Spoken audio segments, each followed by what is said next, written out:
Hello, नमस्कार मंडळी. मी माझ्या नवीन व्लॉगची सुरुवात इटलीमधल्या सुंदर फ्लोरेन्स शहरातून करते आहे.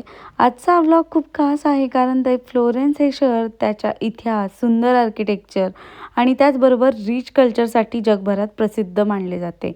सर्वात आधी आम्ही आलो आहोत इटलीमधल्या खूप प्रसिद्ध अशा ऐतिहासिक चर्चला, जे की हे चर्च 600 वर्ष जुनं आहे. आणि हे चर्च आतून बघण्यासाठी लोकांनी चक्क पावसात तासनतास उभे राहून रांगा लावल्या होत्या. पुढे आम्ही हे म्युझियम बघितलं आणि हे म्युझियम इतकं सुंदर होतं. याच्या सुंदर सुंदर ह्या बिल्डिंग्स, जुनं जे काही आर्किटेक्चर होतं ते आजही जोपासलं होतं यांनी.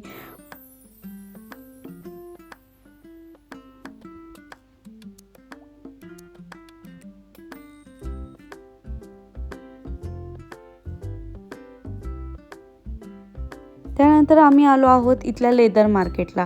इथलं लेदर खूपच प्युअर मानलं जातं. इथलं लेदर खास करून बेल्ट, पर्स आणि जॅकेटसाठी फेमस आहे. तुम्ही इथे इझिली बार्गेनिंग करू शकता. आणि इथली मजेशीर गोष्ट म्हणजे इथली लोकं हिंदी बोलतात कारण ते बांगलादेशी लोकांचे काही काही शॉप आहेत इथे. पुढे आम्ही इथल्या गोल्ड, सिल्वर मार्केटमध्ये आलो. इथे तुम्ही बघू शकता लोकं इझिली विंडो शॉपिंग करताना दिसले, जे की हे आपल्या इंडियातसुद्धा कॉमन आहेत. आणि इथल्या या ब्रिजवर हे खूप सुंदर असे गोल्ड शॉप बघायला मिळाले आम्हाला.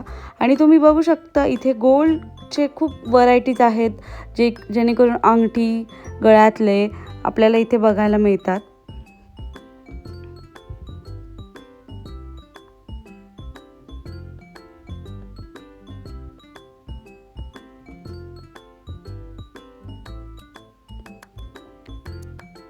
हा सुंदर असा व्ह्यूज आम्ही त्याच ब्रिजवरून बघितला, जो की खूपच सुंदर दिसत होता. पावसामुळे खूपच तारांबळ झाली, पण तरी लोक इथे येऊन खूप सुंदर सुंदर फोटो क्लिक करत होते.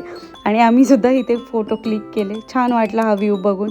आणि त्यानंतर आम्ही इथल्या सुंदर अशा टेकडीवर गेलो, जो की हा सुंदर सिटीचा व्ह्यू बघायला मिळाला. आणि खूपच छान दिवस गेला आमचा इथे. असा होता आमचा फ्लोरेन्स शहराचा हा आजचा व्लॉग. कसा वाटला नक्कीच मला कमेंट सेक्शनमध्ये सांगा. Thank you so much.